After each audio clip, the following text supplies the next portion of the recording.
On today's edition of The Front Row, we are at the Texas Tech University School of Theater and Dance, and our special guest on the program is Jaston Williams, who is producing The Nerve of Minerva here at the Texas Tech School of Theater and Dance, and he's our special guest on the show. He's with us. Welcome to the program. Well, thank you for having me. It's a pleasure to be here. So, Jaston Williams, famous actor, producer, playwright, and just all around great guy. I know. An educator, all of the things. All of it. Everything but a felony.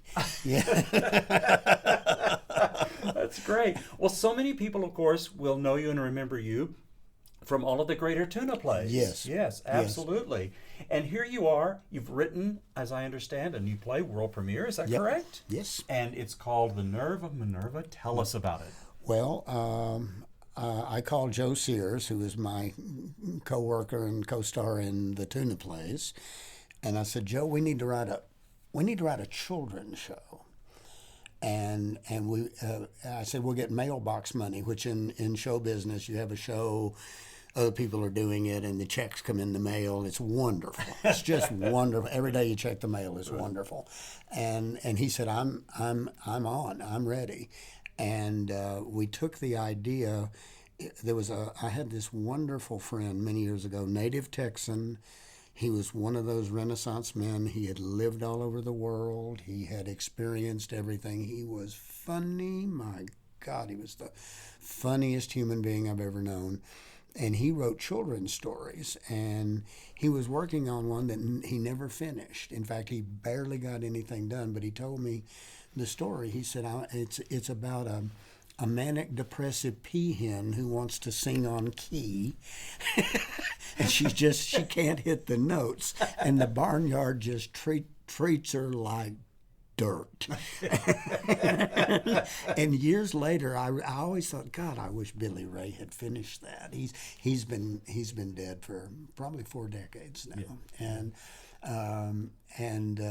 So I thought that we could do that. We could make a children's play out of it. And then Alan Robertson, who is this genius musician that lives in Austin, and he does, among other things, he does all of the music for Zach Scott Theater, which is major regional theater. And he's a genius. He's just a genius.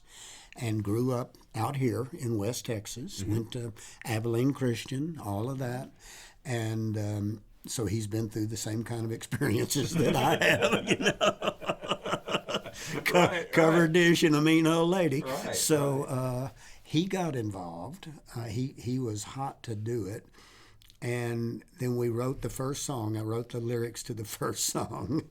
And I called Joe and I said, it is no longer a children's play. I said, we can't do this. We can't do this for kids. No.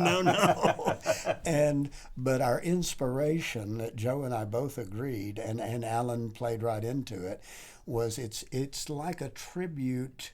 The inspiration was a couple of things: Mad Magazine and Looney Tunes cartoons, the old ones that came out during the Depression and the 1940s. And when Mel Blanc, the great vocal artist, yes, right. and they've done versions of it since then, but it's not the same. It was great satire.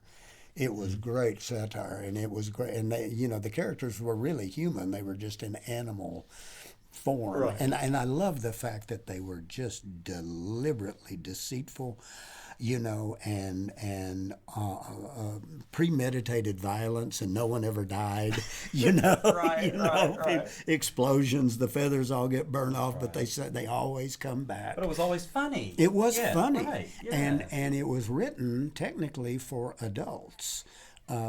Because they played them between the films back then. And so it wasn't that much of an effort. They were playing to the kids, but they were really playing to the adults. Yeah.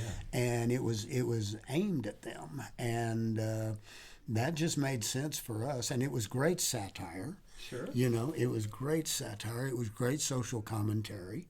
And so once we got rolling, we had a ball putting this thing together. Just had a ball. And with Alan Robertson, he's so quick that, I would suggest a title for a song, and he would come back the next day and have it. So I realized if you want to write the song, get in early because Alan will write it, and write it beautifully. And so then we collaborate. He wrote some by himself, I wrote some by myself, and then we did a lot of collaboration. And that was a wonderful experience. It was a wonderful experience. Yeah. How did it get to Texas Tech? How did you get to Texas Tech? Well, I grew up in Oldton and Crosbyton. I went to high school in Crosbyton. My parents graduated from Tech in 1929. Okay. So, the roots are deep. Yeah. And I have a great relationship with Mark Charney in the department. I've come in here and taught and done things before. But we initially did it in a workshop at Zach Theater in Austin. It was just very dressed down, but the reaction of the audience was incredible. They went nuts for it. And it's that sort of thing. Once in a while, you work on a lot of projects, but once in a while something comes on and you go, this one is working. Yeah. This one is, this has a feel to it. And so I was here for something else. I can't remember. One of the things, I come to Tech all the time to teach or whatever.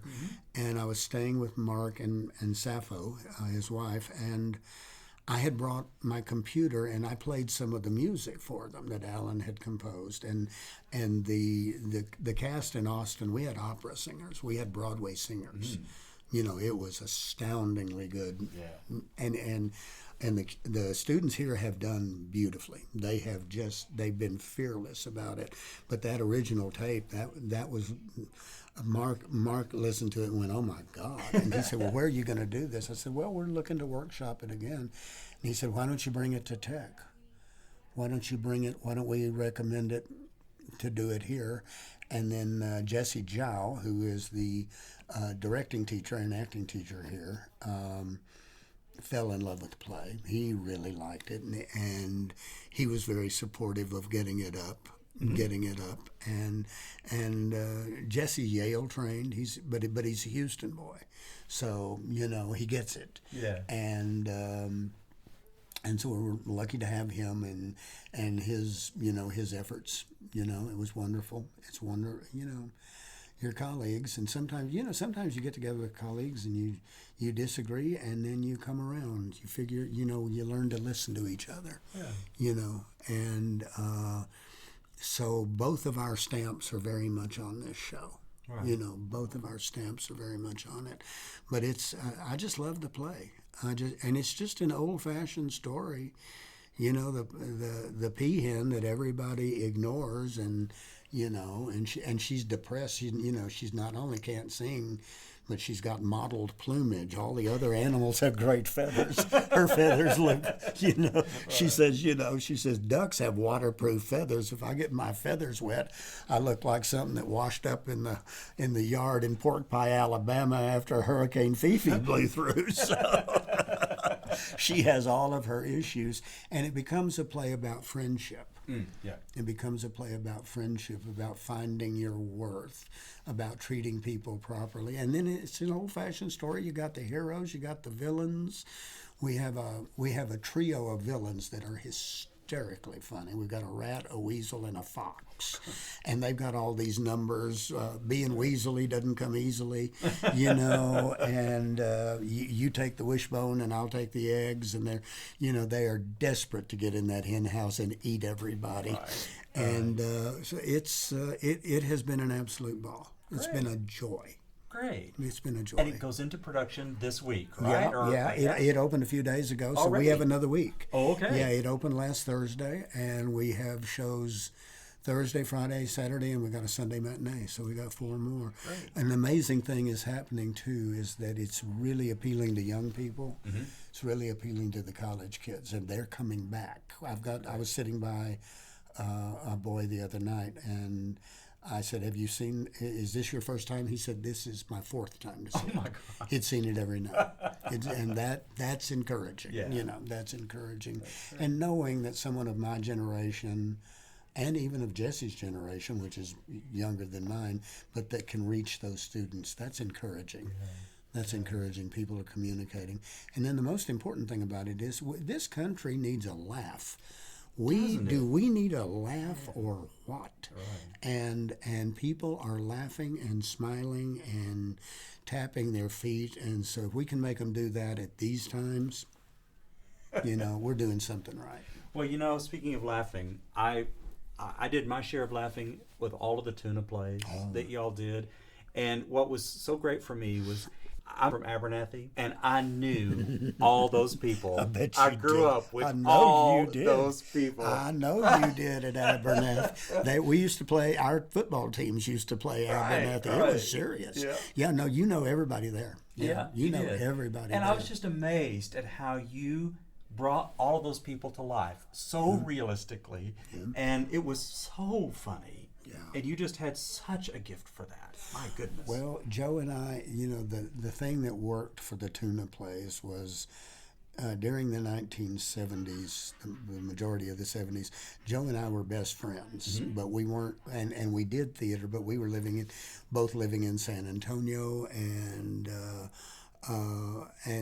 the friendship was just really strong, and tuna happened after all of that. I mean, we were telling these stories to each other and making each other laugh all the time. Yeah. And then come the 80s, we're all turning 30, and I said, we need to put this on stage. This, we need to share this. We just, we need to charge. Yeah, right. We need to charge tickets, and that's what happened, and that's why it lasted for 36 years, I guess it was. Yeah.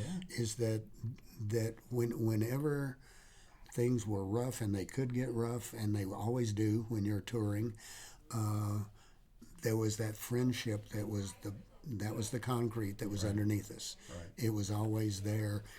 And we were like old women in a church.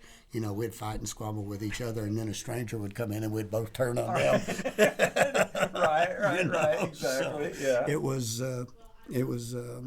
tuna was a labor of love. Yeah. But it was marvelous. Just marvelous. I love doing it. Absolutely. I love doing it. And and coming out here and having people out here respect you. The people from Abernathy, people from Olton, people from Crosbyton. Having, you would see guys in overalls next to women in evening gowns in the audience. It reached out. It took in a wide swath. Right.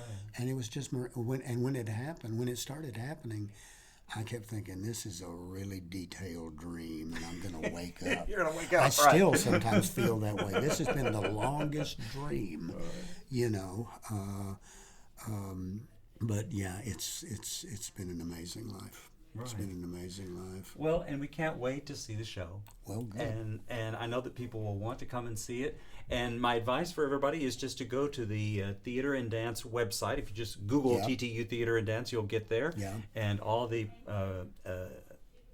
information about days and times and tickets will all be there for everybody to get. Yeah, and we have that Sunday matinee, and I'm at that age. I've reached the matinee age. The eyes are not good, and I've got a little arthritis, and I love, I love the matinee audiences. It's and it's been an absolute joy. The university has been so kind to me. The dean has been so kind to me, Mark. Everybody here, they've treated me like family. Well, they should. There you go. Almost hometown boy. Well, there you go. Yeah. There you go. So, yeah. Excellent. Our guest today on the front row has been Jaston Williams, star of the Tuna Plays, actor, playwright, teacher, educator, and producer, all of the things. Thank you so much for your time today. Thank you. I appreciate it. This was a real easy interview to do. Thank you. You're welcome. Okay.